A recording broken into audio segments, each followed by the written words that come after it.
سبحان رب السماوات والأرض رب العرش عما يصفون فذرهم يخوضوا ويلعبوا حتى يلاقوا يومهم الذي يوعدون. Sekarang saya terangkan. Jadi dari ayat pertama tadi, wa mimma razaqnahum yunfikun, dari sebagian yang saya beri rezeki mereka itu mau infak. Karena ayat ini orang iman itu harus infak, ya. Maka imam kita yang kita baiat itu beliau diancam oleh salah satu hadis. Ma min waliyin yali amrul muslimin thumma lam yajtahid wa yansah illa lam yadkhul ma'humul jannah. Kalau ada seorang imam mengimami perkaranya orang Islam, terus tidak ijtihad, tidak nasihat, imam itu nggak bisa masuk surga, sedangkan jamaahnya masuk surga. Nah, karena ayat dalil ini, hadis ini, bapak imam kita yang pertama berijtihad, jamaah kalau mendapatkan rezeki harus infak sedikitnya 10%, dan dulu itu hanya berlaku di muhajirin. Yang pertama mulai yang awali adalah muhajir. Masih eling apa nih sing muhajir yang sebut-sebut ini? Masih eling ya? Tidak berlaku di seluruh jamaah. Hanya waktu itu pada muhajir. Terus akhirnya karena sudah jalan, terus dijalankan di semua jamaah. Nah, imam sekarang punya kebijaksanaan yang lain. Apa itu? Tidak semuanya 10%. Ada yang 2,5%, ada yang 5%, ada yang 7,5%, ada yang berapa? 10%. Itu ijtihad, bukan pajak. Apa bedanya pajak dengan ijtihad?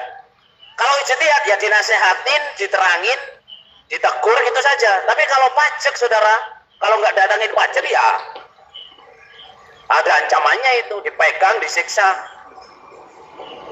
Jamaah-jamaah sini ada nggak yang pernah dipegang oleh imamnya, digebukin karena nggak mau infak? Enten apa mboten? Mboten enten. Nggak ada. Halo? Jangan ribut sendiri ya, adik-adik di atas, jangan ngomong sendiri.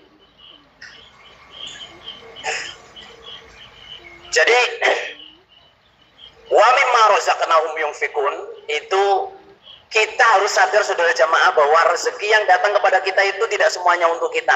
Harus ada yang disisihkan. Sisihkan untuk sabilillah, yaitu berupa infak persenan. Saudara, kalau sampean tidak mau infak persenan, ya, itu sampean mencari penyakit.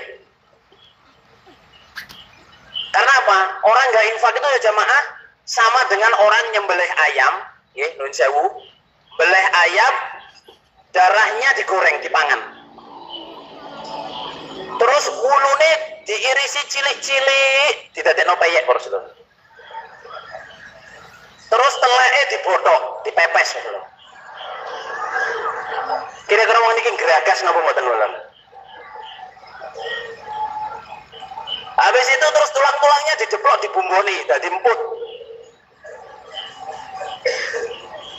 Ya, saudara, mencari penyakit. Orang makan tai itu sakit, saudara. Kalau Allah sayang, saudara jamaah, misalnya kita nggak infak ya.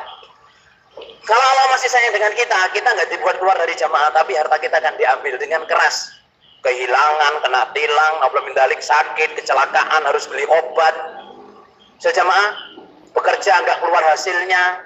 Jangan main-main, saudara. Jangan main-main dengan infak. Jadi persenan itu adalah kotoran yang harus kita keluarin. Nggak boleh kita keep. Kalau kita keep, oleh Allah akan diambil. Apalagi kalau kita masih stay di jamaah, masih tinggal di jamaah, Allah akan mengambilnya. Dengan caranya Allah sendiri. Oke?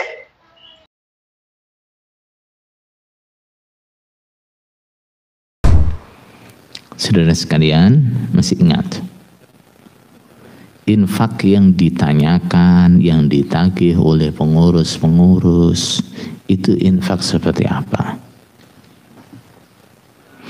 Yang pertama adalah infak persenan. Jelas itu adalah infak yang bid'ah. Nah, itu adalah bid'ah.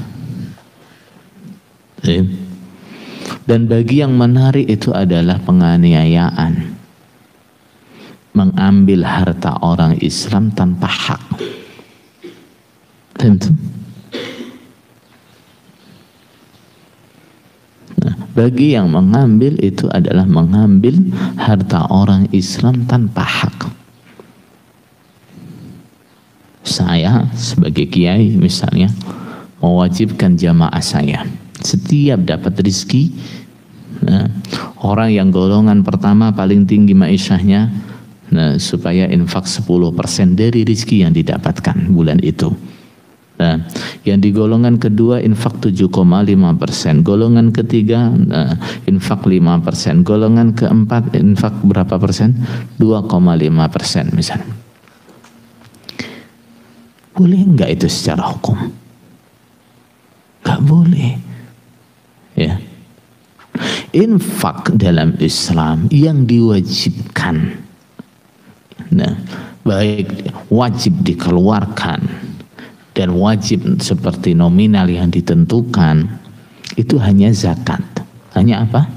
Hanya zakat. Nah, hanya zakat. Itu pun gak setiap bulan loh. Ya, ada zakat setiap bulan? Gak ada zakat setiap bulan. Zakat itu setiap 1 tahun sekali. Nah, itu pun hanya berapa? 2,5%. 2,5%.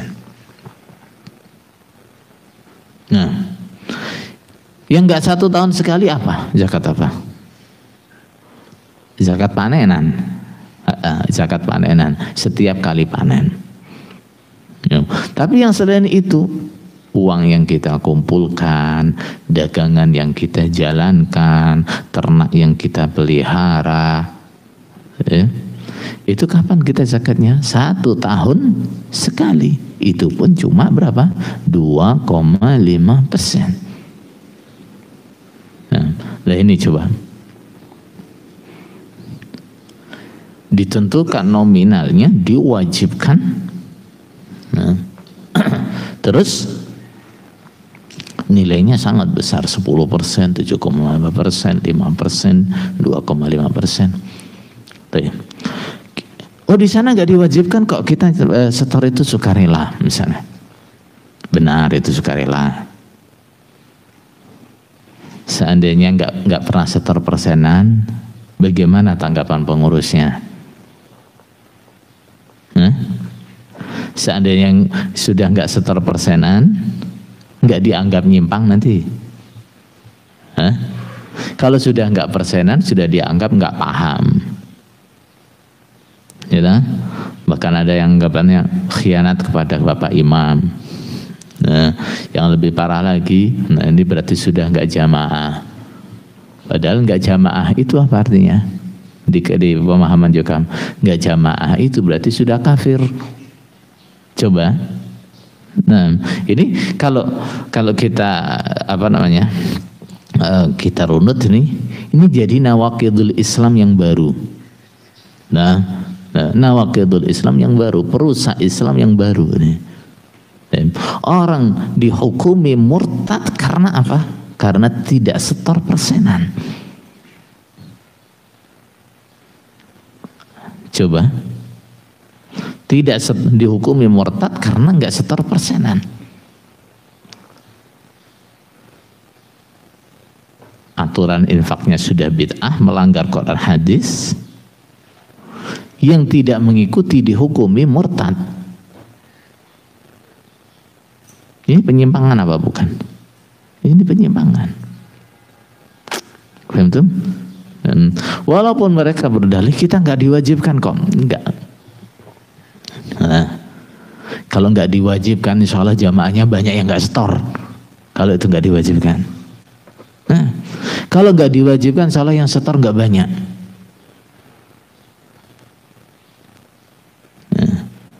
adanya semuanya tertib, harus setor di awal bulan, menjelang daerahan, datangi ke rumah-rumah. Itu apa itu? Karena apa? Karena diwajibkan. Nah, itu. Dan seharusnya itu gimana sih? Ini ya, ini juga sekalian nih. Kritikan kita terhadap cara penarikan infak itu, kemudian diputar balikkan bahwa kita ini mengharamkan infak. Mengharamkan apa? Mengharamkan infak. Enggak begitu, saudara ya. Nah, infak itu selagi adalah infak fisabilillah, infak dalam kebaikan, di dalam Islam itu sangat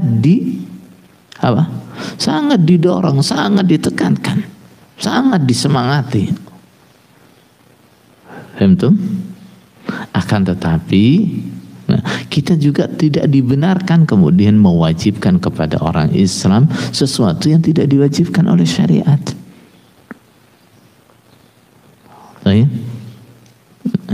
Apalagi ini urusan harta lah ya. Orang Islam itu hartanya haram, kehormatannya haramnya, dan apalagi darahnya juga haram. Kalau hartanya kita ambil tanpa hak, kita menganiaya. Rasulullah SAW ketika beliau membutuhkan dana-dana, biaya-biaya, apa yang beliau lakukan? Menyemangati sahabat-sahabatnya untuk berinfak. Nah, bukan mewajibkan sahabat-sahabatnya kamu sekian, kamu sekian, kamu sekian, enggak. Nah, tapi dengan apa? Disemangati, ayo infak sebanyak-banyaknya, kita butuh biaya untuk ini. Nah, misalnya ketika beliau akan pergi perang, dananya kurang, peralatan kurang, maka beliau akan mengumpulkan sahabatnya, disemangati untuk infak. Ayo infak, kita wujudkan ini peralatan perang, kendaraan perang. Begitu caranya. Betul? Nah, jadi kalau kita butuh biaya untuk kegiatan dakwah, untuk kemaslahatan orang banyak, bikin masjid dan seterusnya misalnya, bukan dengan cara kamu harus sekian, kamu sekian, kamu sekian, enggak. Nah, tapi dengan cara apa? Orang dikumpulkan ya, dijelaskan apa sih keutamaannya kalau kita infak untuk bangun masjid, apa sih keutamaannya kalau kita infak untuk bangun pondok, apa sih keutamaannya kalau kita infak untuk membiayai santri misalnya. Dikumpulkan, disemangati dia untuk apa? Untuk berinfak begitu, tanpa kita mewajibkan kepada mereka harus infak berapa. Betul. Jadi saudara sekalian, ini menjadi salah satu tadi bentuk peramutan yang diberatkan oleh si penanya. Padahal saudara sekalian, infak itu seharusnya di mana sih infak sunnah itu?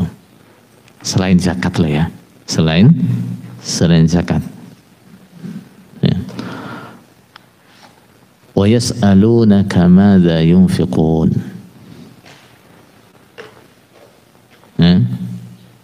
Mereka bertanya kepadamu apa yang harus mereka infakkan.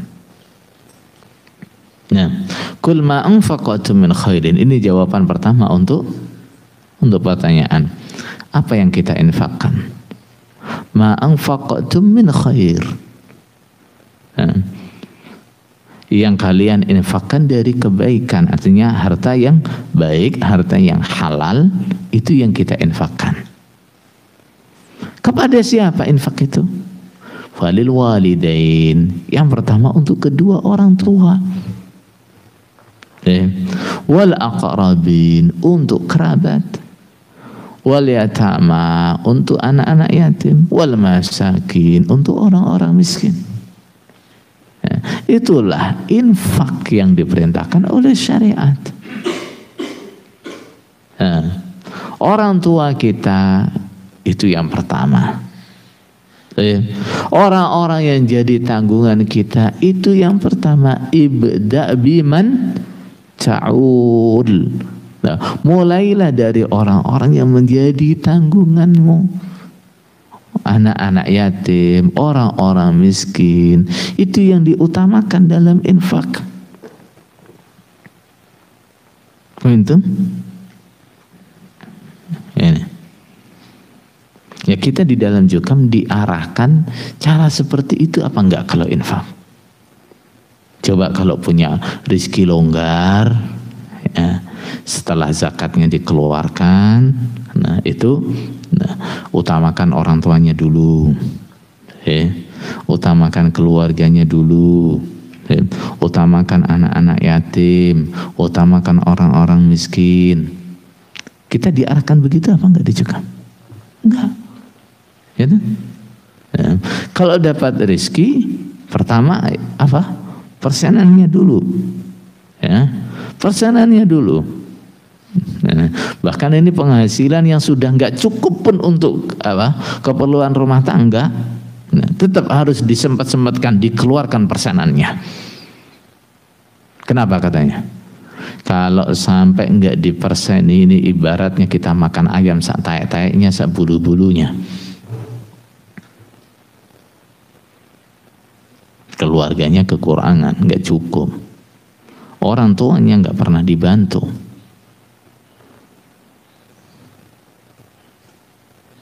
Ini kan namanya peramutan. Nah, ini sebenarnya mereka itu meramut jamaahnya bukan untuk jamaahnya. Meramut jamaahnya untuk siapa? Hah? Untuk kepentingan pengurusnya. Betul? Nah, ya wajar dong kalau sapi perah itu dikasih rumput, dikasih makan. Ya enggak? Wajar. Nah, sapi perah itu dikasih rumput itu wajar. Kenapa? Dia mau diperah susunya.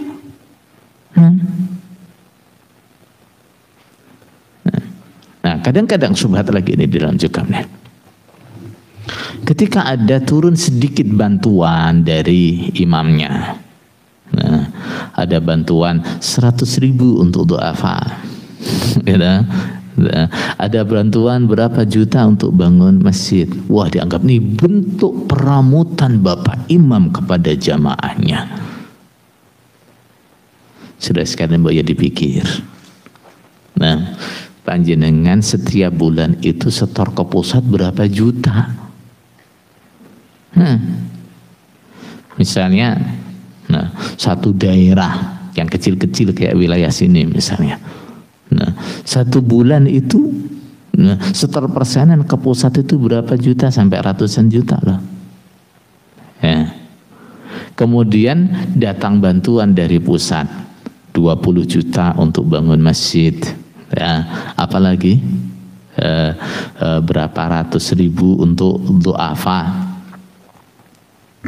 Ya. Terus panjenengan kemudian diberi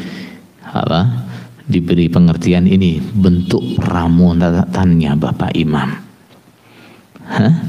Nah, bentuk peramutannya Bapak Imam. Nah, ini menunjukkan bahwa pembelaan jamaah itu dari jamaah untuk jamaah.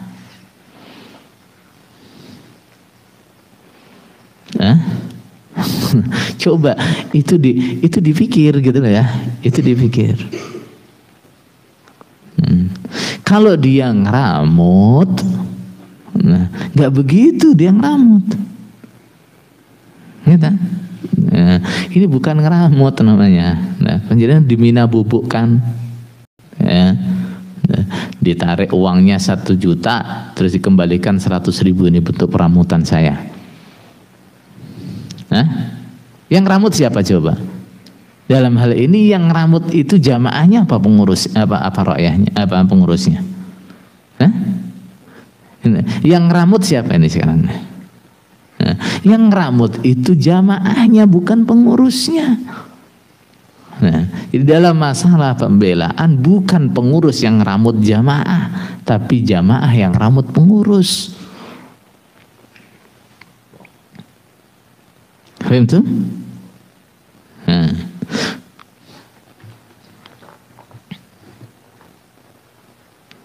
Jadi maka